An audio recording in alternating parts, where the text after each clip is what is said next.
If you're an employer with a team member who isn't performing well, or you have other issues, it's probably time to let them go. But there are things to consider before doing so.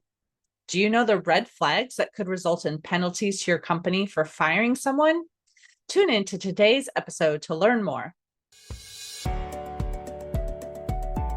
Welcome to Biz Help for You, the show that saves you the expensive learning curve by providing advice from industry experts in every facet of the entrepreneurial journey. Too many small businesses collapse. According to the U.S. Census Bureau, 20% fail within their first year, and less than 35% make it to their 10th anniversary. The goal of this podcast is to change that statistic. So if you're interested in learning more to be a successful entrepreneur, tune in today. Welcome to this quick tip episode of Biz Help for You. I'm Candy Messer, and in 10 minutes or less, I tackle one business question to help you make smarter decisions because I want to see you succeed and truly enjoy running your business. Today, I'm diving into the tough but essential topic: how do I fire an employee the right way? It's one of the hardest parts of leadership, but also one of the most important because keeping the wrong person can cost you more than just productivity. This episode assists you in knowing when and how to handle hiring a red flag employee with professionalism and empathy. So, how do you know when it's time to let someone go? There are some clear red flags to look for that usually signal it's time to act. Here are 6 examples to look out for. Number 1, having ongoing customer or team complaints. If mistakes and feedback from your team or customers trace back to the same person constantly, this is cause for concern. Number 2, toxic behavior. Gossip, drama, and constant negativity can spread fast and erode the work culture you're trying to build and upkeep. Number 3, resistance to growth. An employee with a fixed mindset or refusal to adapt to change is a serious problem. Not only can this stunt the growth of your company, but it can also lead to issues when having team members work collaboratively. Number 4, unethical or illegal activity. If you're having issues with misuse of funds, dishonesty, or harassment, it's non-negotiable that you get involved immediately. If you have an ethics board or HR within your company, this would be the red flag that they need to be involved in. Number 5, poor job performance. If your employee can't meet expectations despite countless training and support efforts, this will ultimately hurt your business. Number 6, insubordination. Disrespect, eye-rolling, or refusing to follow directions can undermine your leadership and cause an unwanted push and pull dynamic in your company. Looking out for these red flags can save you a world of hurt later. Once you've established that these are problems that you are facing with an employee, when deciding to take action, your next step needs to be legal, thorough, and done correctly. Before you take the final step of terminating someone, there are some major red flags on the employer side that you absolutely need to watch out for. Unfair termination doesn't just hurt your team dynamic, it can lead to legal consequences, reputation damage, and major financial losses. So here are a few red flags to keep in mind before letting someone go. Retaliation. Has the employee recently filed a complaint, raised concerns about workplace conditions, or reported harassment? Terminating someone shortly after that can appear retaliatory.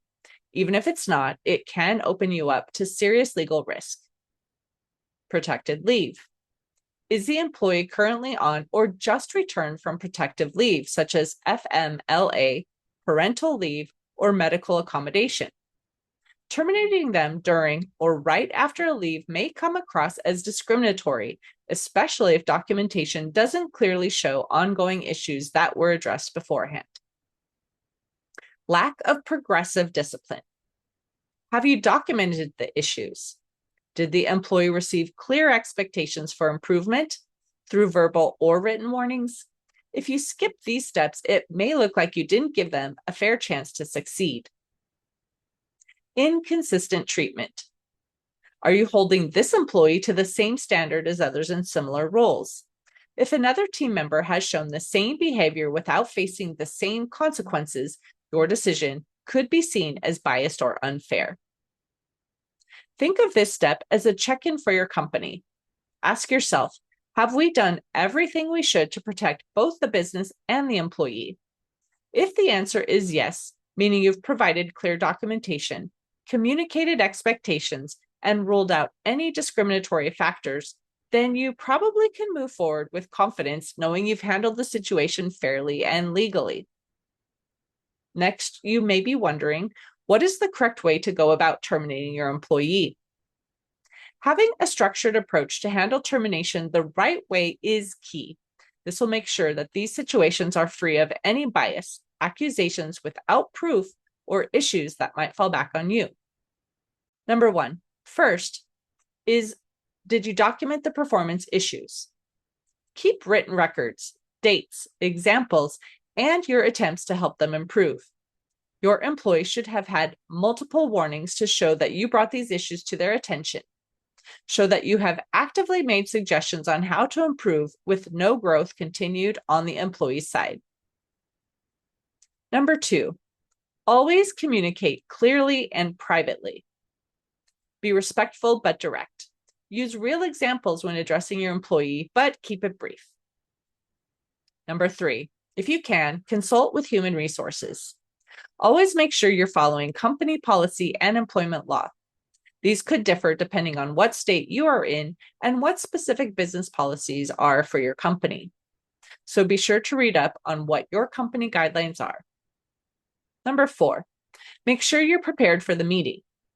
It's best to have an HR witness if possible. Be prepared for emotion and rebuttals. Be calm, clear, and compassionate, and don't let emotions guide your intentions. And finally, number five, follow up professionally. If you can, help them exit smoothly. Communicate carefully with your team, being sure not to overshare or talk down about the terminated employee.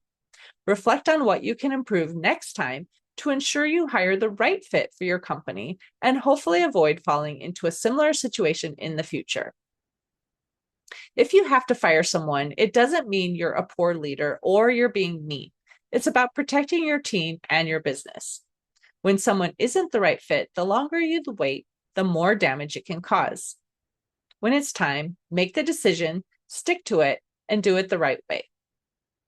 If you are unsure if your situation could result in issues of discrimination, be seen as retaliation, or have other problems, be sure to speak with the Human Resources Department in your company or an employment attorney to make sure there are no repercussions from your decision. You don't want to make an expensive error in the termination process. Thanks for tuning in to this quick tip episode of Biz Help for You. I hope it gave you fresh insight to understand when and how to properly terminate an employee. If you have a question you'd love to have covered, send me a message at media@abandp.com. And if you find this topic helpful, would you leave a review and share it with others? And of course, I would love if you would financially support the show, and a link is in the show notes. Until next time, have a wonderful day. Listening to Biz Help for You. Please join your host, Candy Messer, again next time. Have a terrific day.